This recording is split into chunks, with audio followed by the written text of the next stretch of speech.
मध्ये मस्त आजची रेसिपी कांद्याची चटणी आहे। इथे 2 ते 4 कांदा मी कट करून घेतलेले, असं बारीक कट करायचं।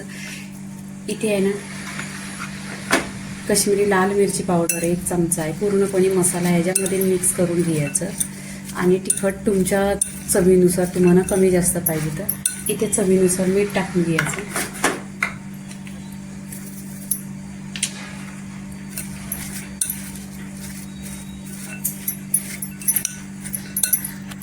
इथे मिक्स करायचं। इथे शेंगदाण्याचा कूट टाकायचं। इथे शेंगदाणा मी भाजलं आणि कुटून घेतलेलं आहे, ते 2 ते 3 चमचा टाकायचं। शेंगदाणे जास्त पाहिजे, कारण दाताखाली आहे ना शेंगदाण्याचा छान असा कण भेटतात, ते छान टेस्टी लागते कांद्याची चटणी। इथे पूर्णपणे असं मिक्स करून घेतलेलं आहे। आता आपण इथे आहे ना फोडणी द्यायची। इथे 2 चमचा चिंचेचा कोर टाकलेला आहे। चिंचेचा कोर टाकल्याने ना छान अशी टेस्टी होते आणि छान अशी मिक्स करून घ्यायची। इथे कोथिंबीर टाकून घ्यायची। कोथिंबीर जास्त टाकायची, धुवायची स्वच्छ आणि टाकून द्यायची। छान असा कोथिंबीरने टेस्ट येतो आणि कोथिंबीर पण मिक्स करून घ्यायची। पूर्णपणे सगळं साहित्य मिक्स करून घ्यायचं, म्हणजे खूप अशी टेस्टी होते। तर इथे पूर्णपणे ही चटणी झालेली आहे।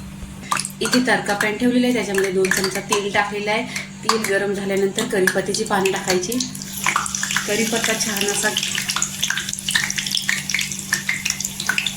पूर्ण अशी खमंग बसली पाहिजे आणि कढीपत्त्याचा पूर्णपणे टेस्ट आला पाहिजे।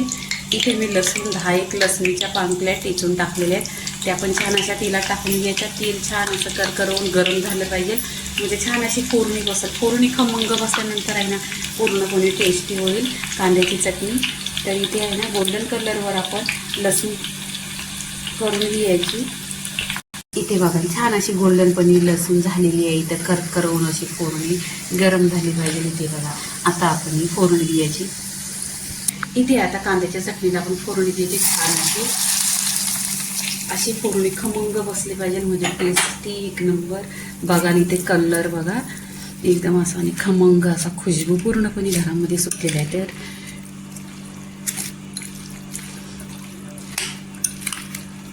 आता ही थंडीच्या दिवसात बघा खायला जेवण होत नाही, तर ही साईड डिश अशी बनवायची, जबरदस्त अशी 10 मिनिटात होते आणि एकदम टेस्टी। तर पूर्णपणे बघा कशी झालेली आहे कांद्याची चटणी। कलर बघा एकदम, आणि छान असं शेंगदाणा आहे ना क्रिस्पी लागतात। तर इथे पूर्णपणे कांद्याची चटणीचा व्हिडिओ झालेला आहे। लाईक करा, शेअर करा, सबस्क्राईब करा आणि नेहमीच खात राहा। धन्यवाद।